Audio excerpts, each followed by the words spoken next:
Chers téléspectateurs, bonjour, merci pour votre fidélité à Star 21 TV, la télévision du 21e siècle. Bienvenue dans votre émission Star. Comme vous le savez, cette émission traite l'actualité sociopolitique. Je reçois sur ce plateau pour vous Dr Souleymane Sy Savané. Il est le président de l'Union des Républicains de Guinée, URG, en abrégé. Avec lui, on abordera plusieurs sujets liés à l'actualité sociopolitique guinéenne. Une fois encore, bienvenue à toutes et à tous. Docteur, bonjour. Bonjour, Kamno. Merci de répondre à notre invitation. Je vous remercie. Comment se porte l'URG?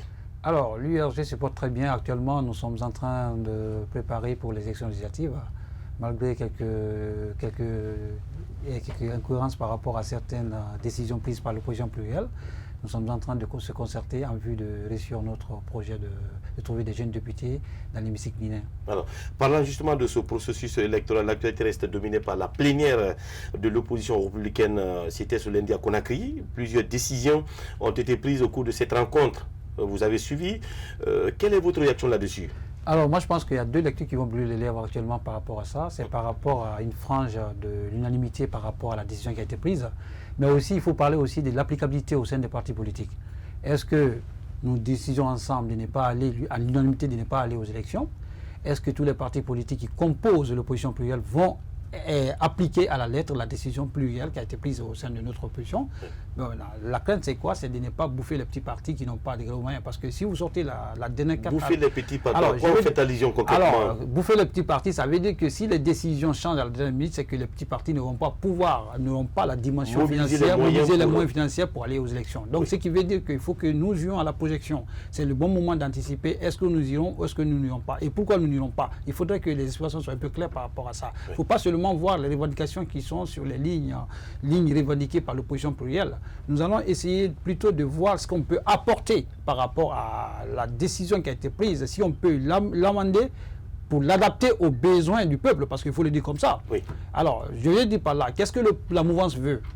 Il souhaiterait tout simplement amener l'opposition à faire ce qu'on appelle la chaise vide. Et profiter de cette situation encore pour faire passer le projet satanique qui est autre que le projet de la réforme de la Constitution. Moi, je pense qu'il faudrait que l'opposition, dans sa majorité, puisse vraiment se retrouver encore une fois pour revoir en profondeur cette décision qui puisse profiter aux Guinéens.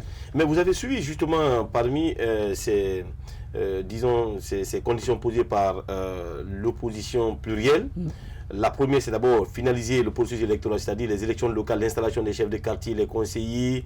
Et deuxièmement, c'est l'assainissement du fichier. Aujourd'hui, on a l'impression que le fichier est très sale. Oui. On a besoin de l'assainir. Troisièmement, vous avez suivi, justement, autre condition, c'est celle justement de la rallonge des opérations de recensement des électeurs à défaut boycotter le scrutin. Est-ce qu'au sein de l'URG, vous partagez ces conditions qui ont été soulevées par l'opposition plurielle? Moi, je pense qu'il faudrait plutôt essayer de ramener les choses dans le bon ordre. Ça veut dire quoi?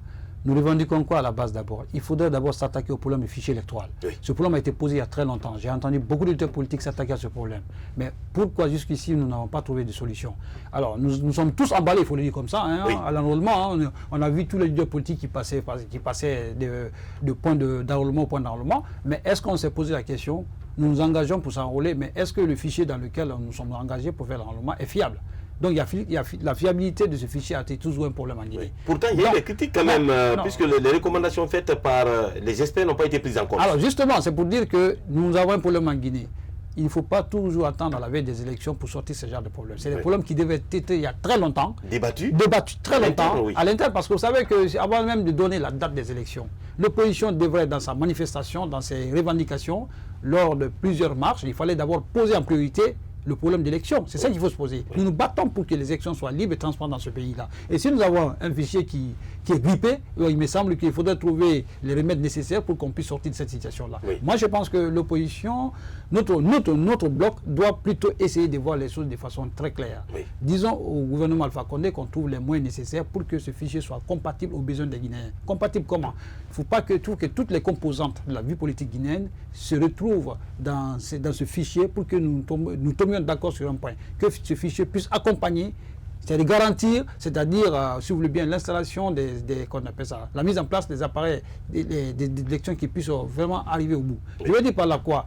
J'ai entendu pas mal de leaders politiques il y a de cela 2 ans ils ont toujours crié haut et fort le problème de ce fichier électoral. M. Sidia Toulder, c'est un lieu de lui dire, il a toujours dit haut et fort que nous avons un fichier qui ne contribue pas à la transparence électorale en Guinée. Oui. Il n'a pas été écouté, mais qu'est-ce qu'il a fait derrière? Il n'a rien fait derrière. C'est ce qui veut dire, nous devons marcher, nous attaquons... Est-ce que ce n'est pas un manque d'accompagnement de la part de le problème, quand on est leader politique, dans un combat, il ne faut pas, c'est-à-dire, il faut pas défaire l'ordre des priorités, je veux dire par là. Oui. Aujourd'hui, on s'est attaqué à un problème qui n'est autre que la réforme constitutionnelle. Alors qu'à la base, nous nous battons pour empêcher toutes les hypothèses électorales qu'on appelle ça, cette constitution. Oui. Alors qu'à la base, si nous arrivons à freiner cette modification constitutionnelle, et avec quel fichier nous irons aux élections? Il y a de cela, 2 ans, j'ai rappelé cela. Il ne faut pas se poser la question, est-ce que nous irons aux élections en 2020 ou pas? Mais posez-vous d'abord la question, est-ce que les conditions sont réunies pour aller aux élections? Voilà la question qu'il faut se poser. Donc aujourd'hui, nous nous battons pour freiner un projet satanique qui n'est autre que la modification de la Constitution. Mais au-delà de ça, si nous nous projetons d'un cran, est-ce que nous sommes capables d'aller aux élections avec ce fichier actuel? Voilà la question qui se pose. Oui. Les élections législatives viennent. Qu'est-ce qu'on a fait pour que ces élections réussissent? On n'a rien fait. Tous les partis politiques, nous sommes là, on dit on veut aller aux élections. Donc, à la dernière minute, on nous sort que tout simplement, il y a un fichier qui est grippé. Ce fichier étant grippé, alors qu'il y a de cela, la dernière élection communale, jusqu'à présent, on n'a pas eu de suite pour les élections. On n'a pas fini avec ce. Alors, on se lance encore dans une autre élection. Où allons-nous dans ce pays-là? À votre avis aujourd'hui, est-ce que la date du 16 février qui est prévue pour la tenue de ces élections législatives est-elle tenable en Guinée avec les conditions déjà posées par les leaders de l'opposition plurielle? Le problème, ce n'est pas la date. Le problème, ce n'est pas la date, c'est le paramétrage. C'est quoi le paramétrage? Il faudrait que nous assurons d'abord que nous avons un objectif à atteindre à telle date. Vous savez que la chronologie des événements en Guinée, ça fait que nous ne nous soucions pas, c'est-à-dire, si vous voulez bien, de la réussite des choses que nous organisons. Ça, il faut se dire, clairement les choses. Alors, ils ont fixé une date. Peut-être qui peut être consensuel, il faut le dire comme ça, parce que dans un premier temps, tous les partis politiques étaient d'accord qu'on aille aux élections. Aux élections, bien sûr. Voilà. Mais seulement, pendant le choix, justement, ou la proposition de cette date, vous avez suivi quand même des critiques. Aucune formation politique n'a été associée. Tout à fait, c'est ce que je vous dis. Alors, la date, alors pourquoi, en ce moment, nous ne sommes pas retrouvés pour essayer d'expliquer clairement aux citoyens guinéens que la décision qui a été prise ne vient pas de toutes les composantes, ne vient pas de toutes les composantes politiques en Guinée. Oui. Donc voilà les choses. Dans les manifestations, j'allais apporter cette critique par rapport à... Nous manifestons, certes, pour empêcher M. Alpha Condé de briguer le 3e mandat. Oui. Mais s'il faut le dire comme ça, il ne faut pas dire réforme constitutionnelle. Quand vous tirez le rideau qui est derrière la réforme constitutionnelle, c'est le 3e mandat. Il ne faut même pas se mentir. C'est clair et net. Ce jeu-là, il faut qu'on sorte de cette sphère de manipulation dans ce pays-là. La démagogie, il faut qu'on entre dans ce pays-là. Il n'y aura pas le 3e mandat, il n'y aura pas de réforme constitutionnelle, il n'y aura pas de tripotage constitutionnel dans ce pays-là. Il faut le rappeler comme ça. Donc, je vais demander à nos pairs d'opposition pour qu'on puisse essayer d'apporter notre lutte sur, c'est-à-dire... l'aménagement du fichier électoral, il faut vraiment l'assainir. Parce que quand je vois un président de la République qui fait une déclaration qui est complètement maladroite, il faut le dire comme ça, parce que c'est la dernière déclaration par rapport d'ailleurs à la composition même du fichier électoral. Il dit que Sigrid est plus peuplé que Mato Thératoma. Oui. Mais vous comprenez? Écoutez, je ne sais pas d'où monsieur le président de la République peut sortir une telle comparaison. Moi, je pense que lui-même se contredit dans ses propos. Dans ses propos. Oui. Donc, comme je l'ai toujours rappelé, il faudrait que le président de la République comprenne qu'il est l'image de ce pays, il est l'emblème de ce pays. Tous ces propos sont pris, c'est-à-dire sont pris à une dimension où il ne peut pas se rendre compte. Oui. Il faudrait que nous rappelions à M. Alpha Condé, le président de la République, que d'ailleurs, qu'aujourd'hui, jusqu'en 2020, il demeure le président de la République de la Guinée. Mais tout ce qu'il dit, ça compte beaucoup pour le peuple de Guinée, ça compte beaucoup pour le peuple, les citoyens internes comme externes de la Guinée. Oui. Donc, parce que l'image de la Guinée dépend de lui. Donc, il me semble que nous irons encore une fois se retrouver avant même la marche du 26 pour qu'on puisse essayer de faire quelques réglages. Dans nos revendications, il faut qu'on soit clair. Oui. Il ne faut pas que nous revenions en arrière. Parce que dans un débat, dans un combat récurrent, il faudrait que vous teniez en compte déjà les efforts qui ont été fournis avant. Et c'est ce qui manque aussi. Alors, dans ce cas, avant de dire aujourd'hui qu'il n'y a pas de 3e mandat, combattons d'abord, essayons d'assigner d'abord le fichier électoral, comme l'a dit.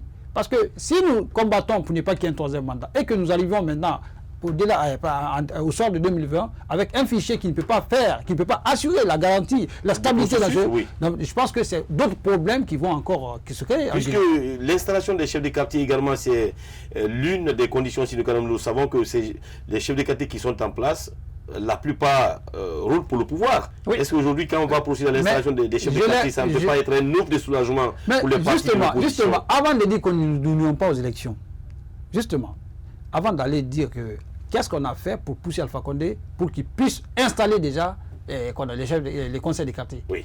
Les élections, ça date à peu près de 2 ans, il faut le dire comme ça. À peu près, on rentre dans la 2e année des élections communales, locales. Et rien n'a été fait pour garantir, pour nous donner un résultat fiable de ces élections. Oui. Donc, ce qui veut dire que nous nous engageons pour aller dans une autre élection.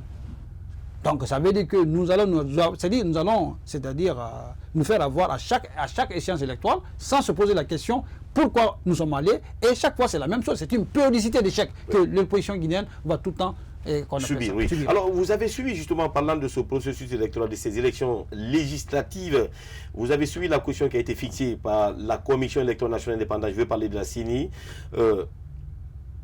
200 millions pour la liste proportionnelle et je crois 100 millions, comment 50 millions pour l'uninominal. Oui. Au sein de l'URG, comment vous avez apprécié cette caution, cette démarche de la CENI? Alors le problème, ce n'est pas un problème financier pour les partis, mais c'est que ce qui est clair, le président Alpha Condé a contribué largement pour ne pas que les jeunes prospèrent en politique en Guinée. Très important. Il a donné quand même les élections présidentielles de 2010. 2010, c'est la caution qui a été fixée en 2015. Je vais juste mettre une couche là. Parce que c'est vrai que quand on fait le parallèle entre les deux élections, les législatives de 2013 et 2020 aujourd'hui, je pense que c'est le président même qui contribue à tuer déjà le rêve, les multiples ambitions des jeunes dans ce pays. Très important. En faisant quoi? En donnant plus de force à l'opposition classique. Il faut le dire comme ça. Alors, aujourd'hui, les partis qui sont là... Pourtant, il y a des jeunes qui ont de l'ambition. Il y a des jeunes, aujourd'hui, vous ne pouvez pas vous rendre compte. Il faut aller dans les bas quartiers, écouter les jeunes. Les jeunes s'engagent à ne plus voter pour qui que ce soit si ce n'est pas ceux qui défendent la cause juvénile. Oui. Ça veut dire quoi? Ils veulent voir, c'est-à-dire la même génération juvénile pour aller défendre la cause des jeunes. Parce que pour aider quelqu'un, il faut d'abord le connaître et connaître ses problèmes. On ne peut pas quand même se lancer dans un combat sans connaître le fond.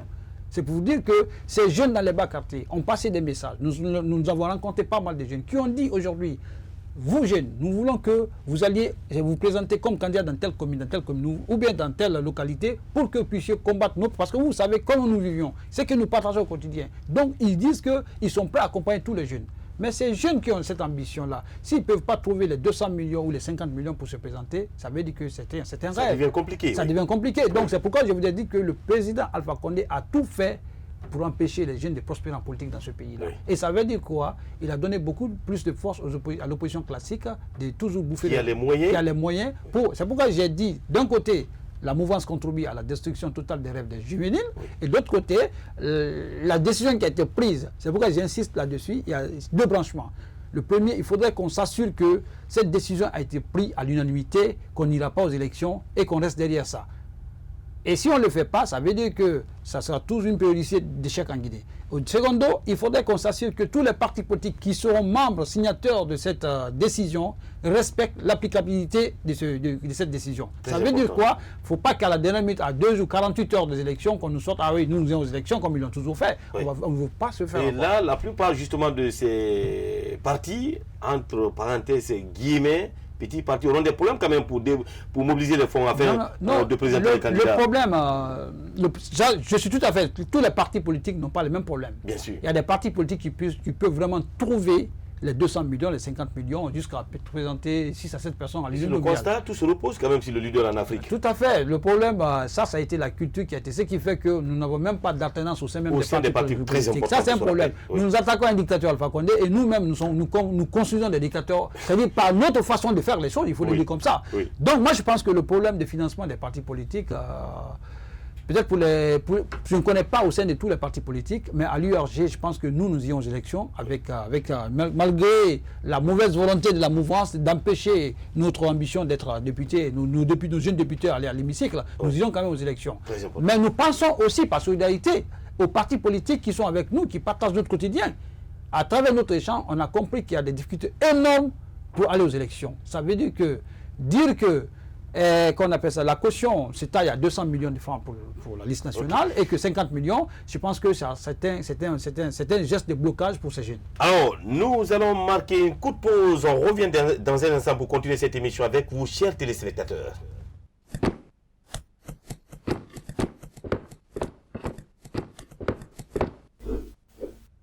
Nos valeurs, innovation, performance, intégrité.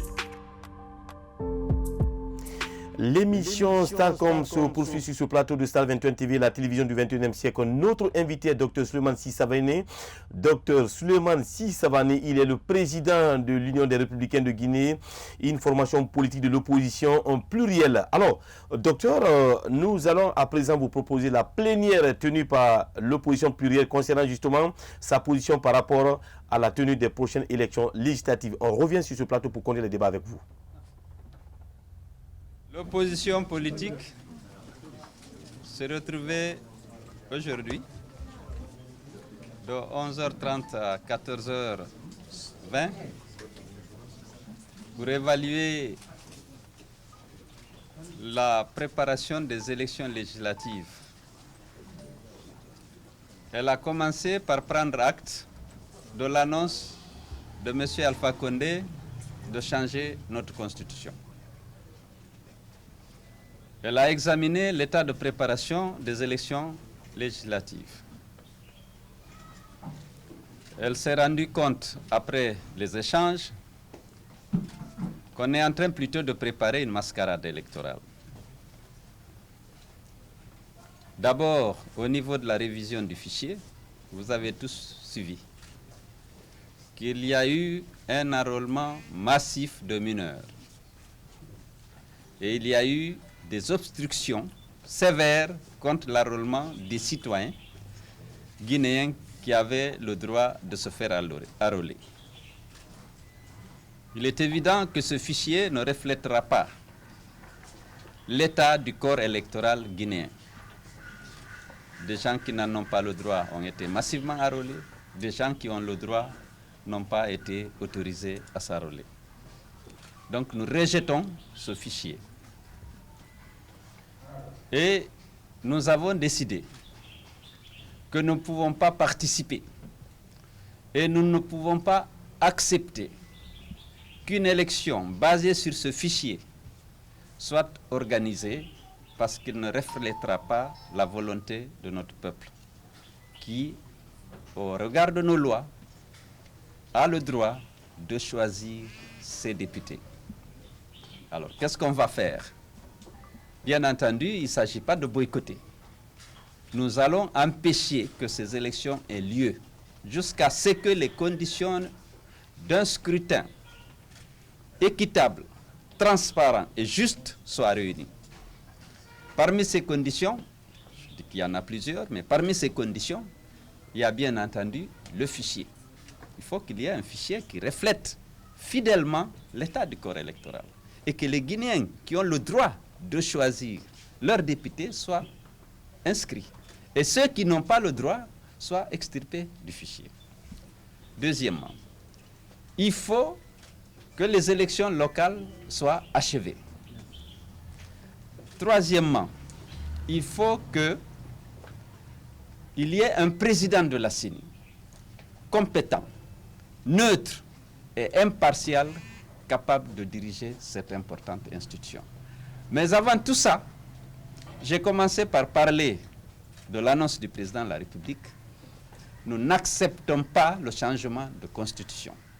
Nous exigeons, pour participer aux élections, que M. Alpha Condé renonce au changement de constitution. Le FNDC continuera sa lutte, nous sommes tous membres du FNDC, pour s'opposer à ce changement de constitution. Et dans une large mesure, cette mascarade électorale en préparation a un lien étroit avec ce changement de constitution. Parce que M. Alpha Condé veut faire la mascarade pour obtenir les 2 tiers ou coupler les 2 scrutins, le référendum et les élections législatives. Nous ne l'accepterons pas. L'émission Starcom se poursuit sur ce plateau de Star 21 TV, la télévision du 21e siècle, avec bien sûr notre invité.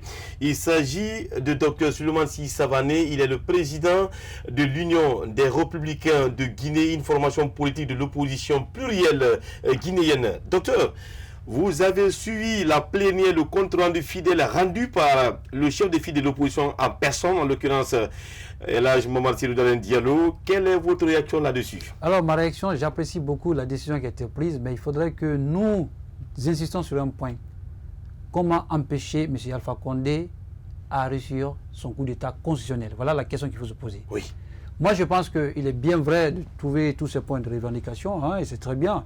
Mais comment empêcher le président Alpha Condé avec toutes ces composantes de manipulation, il faut le rappeler comme ça, parce que, comme l'a dit le chef de file de l'opposition, Alpha Condé a l'intention de coupler déjà les deux élections, référendum et législative, pour berner les Guinéens, il faut le dire comme ça, pour encore nous prendre à court, pour qu'ils puissent essayer d'atteindre son objectif qui n'est autre que briguer, c'est comme je l'ai rappelé, hein, quand on tire le rideau sur la réforme constitutionnelle, derrière c'est le troisième mandat. Oui. Je pense que nous allons marcher le 26, le vendredi et le jeudi prochain, en vue encore d'intensifier déjà la dimension de notre objectif, de notre lutte. Il faut rappeler la pression sur l'origine, de dire à M. Alpha Condé, aux citoyens guinéens de rappeler à M. Alpha Condé que son contrat c'est jusqu'en 2020. En décembre 2020, il faudrait que M. Alpha Condé rend ce qui a été confié, ce qui lui a été confié en 2015. J'insiste là-dessus. Le point qui a été cité par le chef de file de l'opposition, j'ai beaucoup apprécié ce point. Il y a un point qui est très important. Lequel? C'est-à-dire l'assainissement du fichier électoral. Parce que si vous voyez que nous sommes tous membres signataires des FNDC, nous avons un objectif. L'objectif c'est quoi? C'est d'être élu président de la République en 2020. Oui. Je suis là-bas pour être président de la République en 2020, pour empêcher Alpha Condé à tripoter notre constitution, pour que je puisse être élu président de la République en 2020. Donc ce qui veut dire que c'est qu'on combat aujourd'hui, et si la même chose, c'est-à-dire refaire surface au-delà de 2020, ça veut dire que le combat qu'on a mené, l'objectif n'a pas été atteint. N'a pas été atteint, parce que évitons plutôt de combattre aujourd'hui notre ennemi commun, c'est Alpha Condé. Il ne faut pas qu'on se retrouve en 2020 entre partis politiques qui demandent des FNDC, qu'on se prenne qu'on appelle ça des haches pour pouvoir essayer de discuter encore le fichier que nous avons. Parce qu'aujourd'hui, il faut rappeler une chose, nous, politiciens, c'est-à-dire, il faut le rappeler plus généralement, d'après mon observation en Guinée, la politique ici, ce qui arrange les politiciens, c'est ce qu'ils font. Donc, pour dire qu'au sein même de l'opposition, il faut qu'on soit clair. D'abord, attaquons-nous d'abord à l'assainissement du fichier électoral. Ça, c'est très important, pour que le combat que nous menons aujourd'hui soit vraiment qu'on appelle ça, logique à la fin du régime d'Alpha Condé.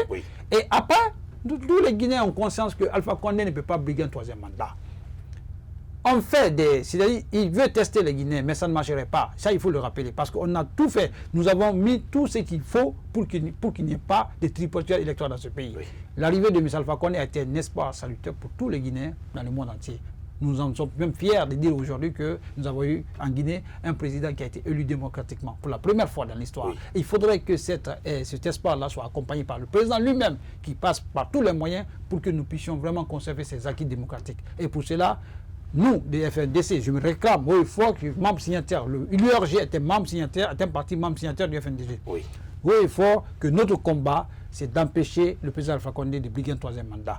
Et notre combat, en 2020, c'est de faire en sorte que notre président du parti soit élu président de la République en Guinée 2020. Pour cela, il passe par une trajectoire qui n'est autre que l'assainissement du fichier électoral. Donc aujourd'hui, dans les revendications qu'on va mettre sur la table, ce n'est pas empêcher la tenue des élections législatives, mais c'est de mettre les conditions nécessaires pour que les élections soient garanties. Vous avez suivi quand même, puisque la condition sine qua non, même s'il y a d'autres conditions, c'est l'assainissement du fichier. Au cas où le fichier n'est pas assaini, il n'y aura pas d'élection. Il n'y aura pas d'élection, on passera par tous les moyens afin d'empêcher la tenue des élections.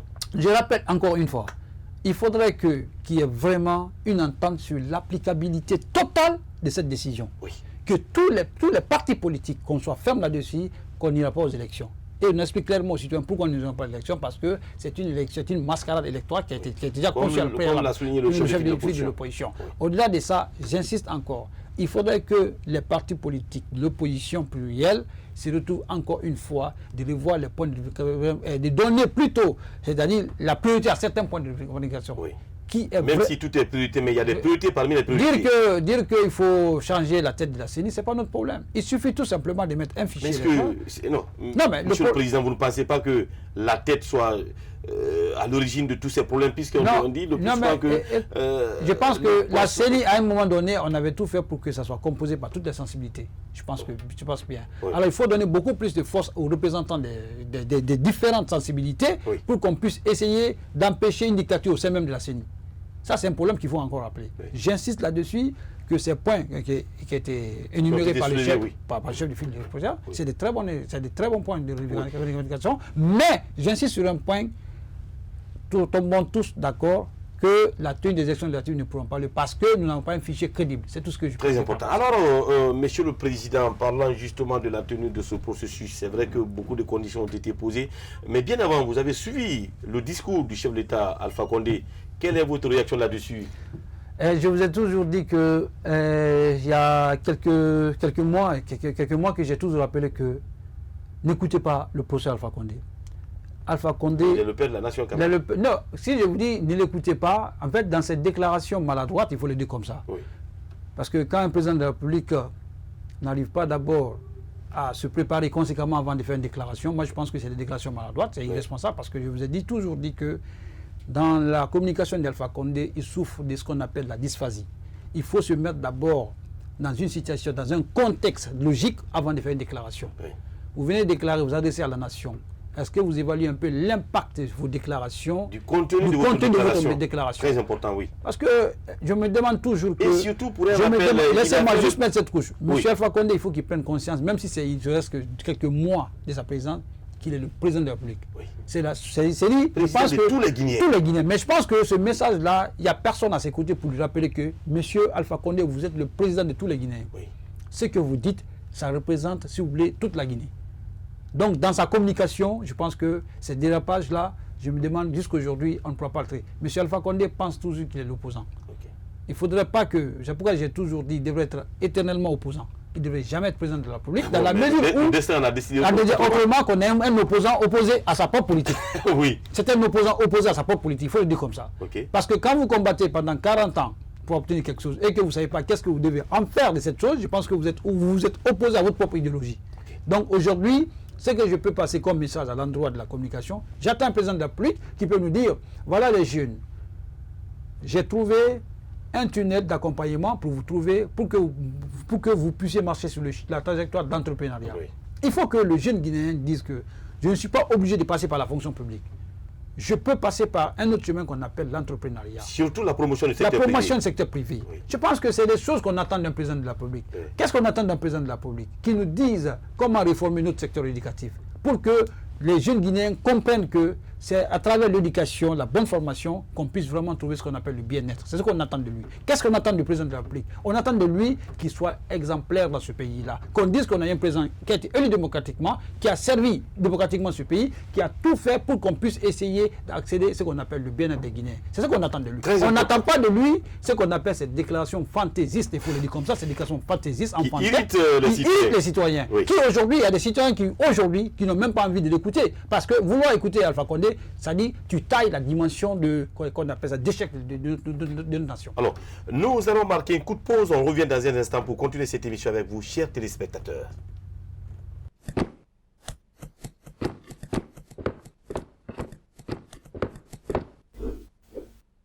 Nos valeurs, innovation, performance, intégrité.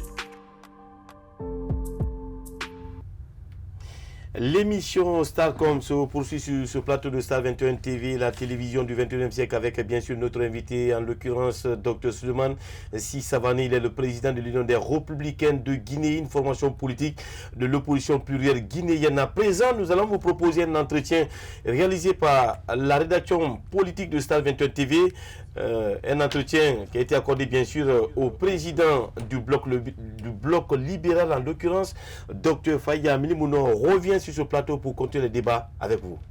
Nous n'étions pas étonnés parce que le président de la République n'avait pas dit le mot avant, mais il agissait dans le sens qui a été finalement confirmée à travers la déclaration qui a été faite par le président dans son discours le dernier.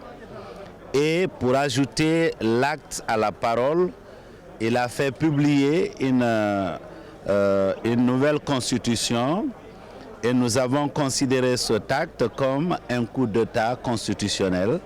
Et donc, comme nous l'avons dit à travers le FNDC et que nous avons également répété au niveau de l'opposition, nous n'accepterons pas que la démocratie guinéenne soit tuée et nous continuerons le combat, n'est-ce pas, pour honorer la mémoire de tous ceux qui sont tombés pour que la démocratie soit guinéenne, pour que l'état de droit soit construit dans notre pays. Cher invité, Dr Souleymane Sy Savané, vous avez suivi la réaction de Dr Faye Amimouno, il est le président du bloc libéral, le BL. Quelle est votre réaction là-dessus? Non, mais monsieur Dr Faye Amimouno, j'ai une confiance comblée en lui parce que je sais que c'est quelqu'un qui a beaucoup... Qui a été toujours constant. Constant dans ses propos, dans ses déclarations. J'ai beaucoup collaboré avec lui d'ailleurs, j'ai continué même la collaboration avec lui, il faut le dire comme ça. Monsieur Dr Faye Amimouno a mené une lutte devant tout le monde. Quand les députés périmés ont voulu insister, garder déjà leur place à l'Assemblée. Merci pour ce rappel. Toute la Guinée a vu son rôle qu'il a fait. Oui. Et là, ça l'a coûté la prison pour aller. Il est allé en prison pour empêcher ces députés périmés à siéger à l'Assemblée. Oui. Moi, je pense que ce monsieur est à respecter. J'ai beaucoup de respect pour M. Dr Faye Amimouno parce que je sais que c'est un leader politique sur qui on peut compter pour vraiment essayer d'arriver la Guinée au bon port. Oui. Alors aujourd'hui, à votre avis, concrètement, par rapport justement à la situation socio-politique, déjà une autre marche est prévue pour le 26 décembre prochain sur l'ensemble du territoire national qu'on appelle la marche de l'ultimatum. Et nous, tout à l'heure, on parlait justement de la promotion du secteur privé. Des conditions doivent être posées pour la promotion quand même du secteur privé. Il faut la sécurité, l'indépendance de la justice. Et ces conditions sont loin d'être au rendez-vous en Guinée. Absolument. Qu'en pensez-vous? Moi, je pense que tout dépend de la politique du gouvernement actuel. Oui. Vous savez que quand vous cherchez le pouvoir, vous avez un projet de société, un programme qui prévoit déjà toutes les sensibilités de la population guinéenne. Oui. Et une fois que le pouvoir est acquis, et je pense que si vous ne savez pas les raisons qui vous a translaté, qui vous a donné le pouvoir, il me semble que vous vous êtes trahi vous-même. Dans un projet de société d'un parti politique, quand vous tenez en compte déjà c'est-à-dire la priorité concernant la couche juvénile, il me semble que c'est la réussite totale de votre projet politique. Monsieur Alpha Condé, tout ce qu'on a compris en lui, il est venu, son objectif principal, c'était d'être élu président de la République, même s'il n'a pas conscience qu'il est président de la République, il faut le rappeler comme ça. Donc, qu'est-ce qu'il a fait jusqu'aujourd'hui pour la couche juvénile? Ce n'est pas donner des bourses aux étudiants guinéens d'aller faire des études, mais quelle étude serait compatible adéquate par rapport aux besoins des Guinéens? Au marché de l'emploi. Moi, je pense que c'est la meilleure façon de faire les choses. Je peux même sortir d'une fourchette du projet de société de l'URG qui n'est autre que nous commençons déjà par interroger toutes les entreprises qui existent déjà au pays. S'il y a besoin, on fait appel à d'autres entreprises qui n'ont pas encore des bases dans ce pays-là. Oui. Vous commencez d'abord par les interroger. Dans le projet de l'URG, nous, on a déjà prévu ça. Nous avons déjà commencé à interroger pas mal d'entreprises pour d'abord évaluer quelles sont leurs idéologies, compétences. Et ces compétences, les besoins de ces entreprises. Oui. C'est ce qu'on va plutôt essayer d'adapter au programme scolaire pour que les élèves apprennent déjà. C'est-à-dire, c'est des matières spécifiques qui sont basées sur ça. Donc, cette culture d'apprentissage doit être inculquée dans le programme de l'enseignement guinéen pour que les jeunes comprennent qu'il n'est pas obligatoire que je sois seulement employé par la fonction publique, par l'État. Oui. Ça veut dire que vous-même, à travers ce que vous apprenez, au bout, vous pouvez ouvrir votre propre entreprise ou à travers le secteur privé, il y a des portes d'ouverture qui puissent vous garantir déjà de l'emploi à la fin de votre formation. Donc, ce qui manque aujourd'hui dans notre pays. Pour cela, tous les jeunes pensent que pour trouver du travail, il faut passer par la fonction publique. Même si vous n'avez pas les compétences, vous passez par tous les moyens pour accéder à la fonction publique. Oui. Et ce qui fait que nous avons une administration qui ne répond plus aux besoins des Guinéens, parce que vous savez que nous sommes dépassés. Oui. Parce qu'aujourd'hui, la mise à jour n'est pas au rendez-vous. Donc, pour rappeler encore une fois, nous demandons au président de la République de prendre compte, que même si c'est 6 mois, de déjà poser ces jalons pour que le prochain président de la République, peut-être que c'est ça, M. Savané, puisse avoir moins de problèmes dans ce secteur-là. Oui. Donc, au-delà de ça, le deuxième point que vous avez soulevé par rapport à la déclaration de Dr Faye Amimouno, j'ai bien compris le combat, mais il faudrait que nous insistions sur un point. nous revendiquons, mais c'est pour obtenir un résultat. Il ne faut pas revendiquer pour revendiquer. Il faut que toute l'opposition se mette d'accord sur un point. Nous ne voulons pas de ce fichier parce que ce n'est pas un fichier qui peut garantir la stabilité dans notre pays. Nous ne voulons pas... Et surtout, c'est un cas récurrent en Afrique. Il y a ce qu'on appelle la période post-électorale. La périodicité de l'échec électoral est basée sur les fichiers qui sont conçus. Déjà la base. C'est des fichiers monstrueux qui sont déjà conçus par le président de chaque régime pour pouvoir essayer d'échapper ce qu'on appelle la transparence électorale.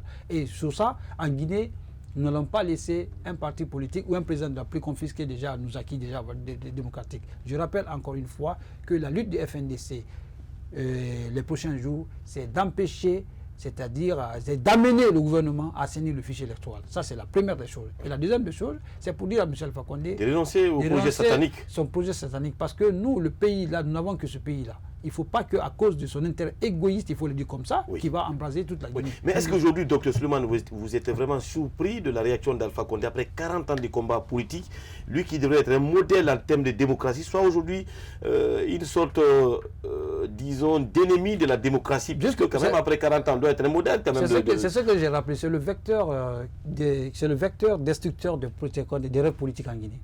Tous les jeunes qui grandissent aujourd'hui, quand ils voient l'image qu'Alpha Condé a retourné à la Guinée, ça veut dire qu'ils n'ont plus confiance en un politicien. C'est une déception. C'est une déception totale. Nous avons même du mal de fois à rencontrer, c'est-à-dire à rencontrer des groupes de jeunes qui nous confondent avec M. Alpha Condé, qui a passé toute sa vie à chercher le pouvoir. Il a eu ce pouvoir-là. Aujourd'hui, son combat, c'est quoi? C'est d'empêcher ceux qui ont le rêve d'être président de la République dans ce pays-là.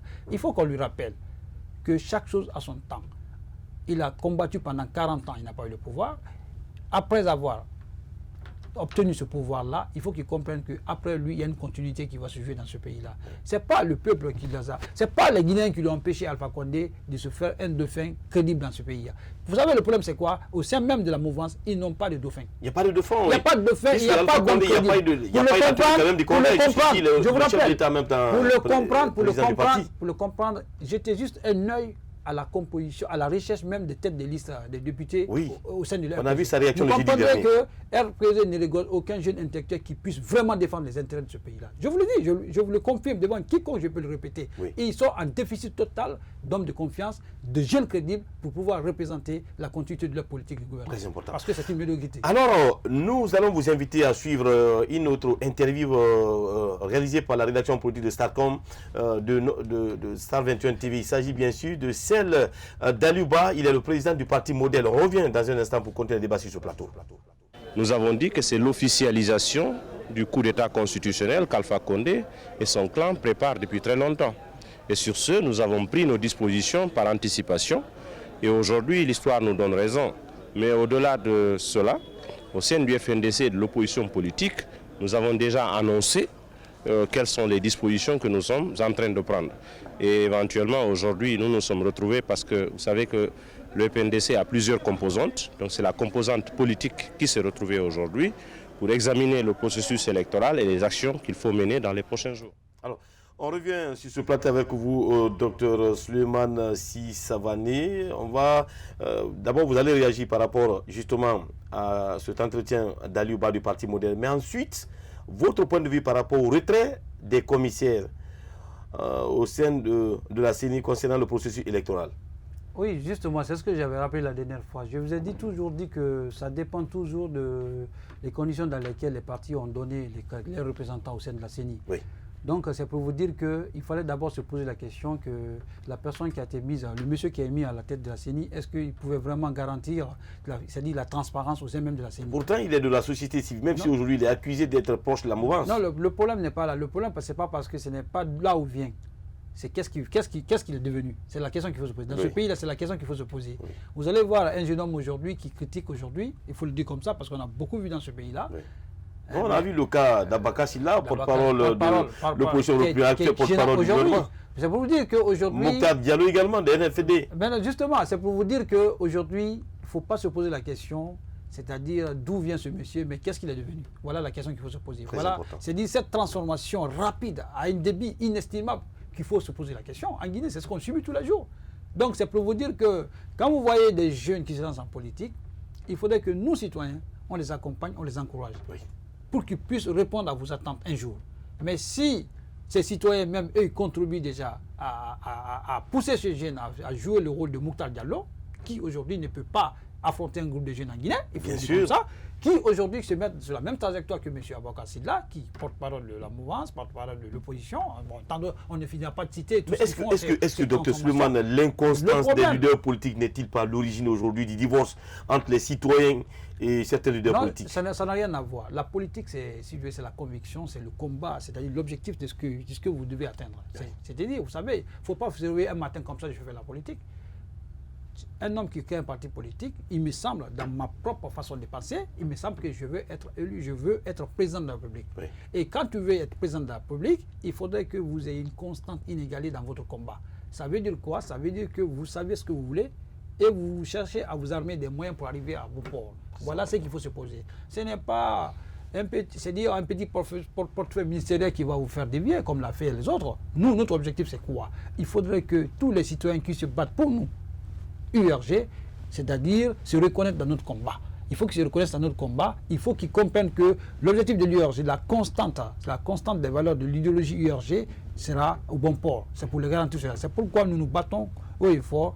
Si les élections auront lieu, nous allons avoir des jeunes députés dans l'hémicycle pour défendre maintenant les causes de nos citoyens. Alors, donc vous êtes aujourd'hui d'accord à ce qu'on fasse vraiment une sorte de renouvellement de la classe politique guinéenne? Absolument, parce que nous avons vu déjà comment les autres façons de la politique en Guinée. Oui. Nous avons toujours dit haut et fort, il faudrait que nous revoyions comment réformer l'environnement politique guinéen, parce qu'il faut le rappeler, les partis classiques aujourd'hui ont déjà essayé de mettre en place un dispositif dictatorial en place, et c'est ce que nous combattons.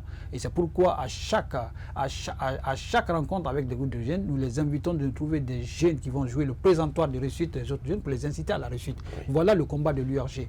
Nous allons combattre cela. Et au sein de FNDC, ce n'est pas parce que nous ne voulons pas de M. Cellou Dalein Diallo, nous ne voulons pas de UFR et de Sédia Touré, nous ne voulons pas de M. Kabel, d'autres.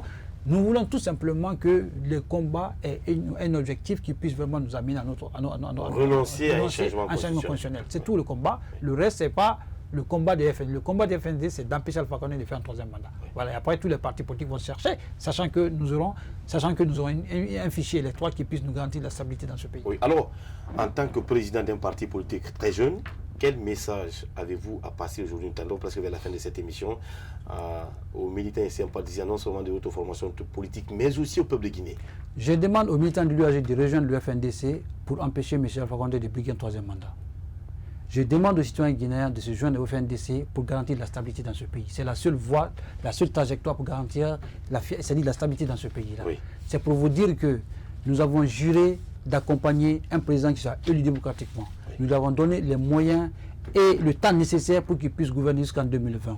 Donc pour cela, nous ne contribuons pas tout simplement à ce coup d'État constitutionnel. Ça ne garantit pas la stabilité dans ce pays-là. Avant de s'étonner que ce pays s'est embrasé, posez-vous la question, aujourd'hui, qu'est-ce qu'il faut faire pour empêcher, c'est-à-dire déstabiliser ce pays? Moi, je pense que les citoyens, ce message-là est très très important. Lèvons-nous, accompagnons le FNDC à empêcher le coup d'État constitutionnel dans ce pays-là. Après, les partis politiques vont se retrouver, ceux qui ont peut-être beaucoup plus de militants, ceux qui ont la majorité, vont se faire élire, des députés vont se faire élire, qu'on appelle ça, vont prendre la tête des partis politiques pour être élu président de la République. Mais le combat aujourd'hui de tous les Guinéens, c'est de faire en sorte que le président Alpha Condé renonce à tout simplement son combat qui est autre que... Donc vous avez promis au sein de l'URG, c'est la promotion de la jeunesse. C'est la promotion de la jeunesse, j'insiste là-dessus. Vous-même, vous le savez bien que l'URG, depuis qu'il a commencé, nous avons toujours amené les jeunes à se former pour qu'ils puissent sortir de ce qu'on appelle le manque d'emploi. Parce que vous savez bien que nous avons dit tout simplement, pour trouver de l'emploi, il faut être qualifié. Pour être qualifié, il faut être formé. Et pour être formé, il faut être à la recherche des outillages. Et ces outillages manquent en Guinée, crucialement. C'est pourquoi l'URG, à chaque rencontre avec des groupes de jeunes, nous faisons en sorte que les jeunes comprennent que qu'est-ce qui est à la base de la réussite. La base de la réussite, c'est la formation. Et cette formation, on ne peut pas l'avoir si on ne cherche pas, on ne sert pas la créativité, c'est-à-dire de l'outillage. Docteur Souleymane Sissavané, merci d'avoir répondu à notre invitation. Je vous remercie, M. Kamara. Chers téléspectateurs, ainsi prend fin cette émission. Comme vous l'avez constaté, notre invité était Dr Souleymane Sissavané. Il est le président de l'Union des Républicains de Guinée, d'information politique relevant bien sûr de l'opposition plurielle guinéenne. Ainsi prend justement fin cette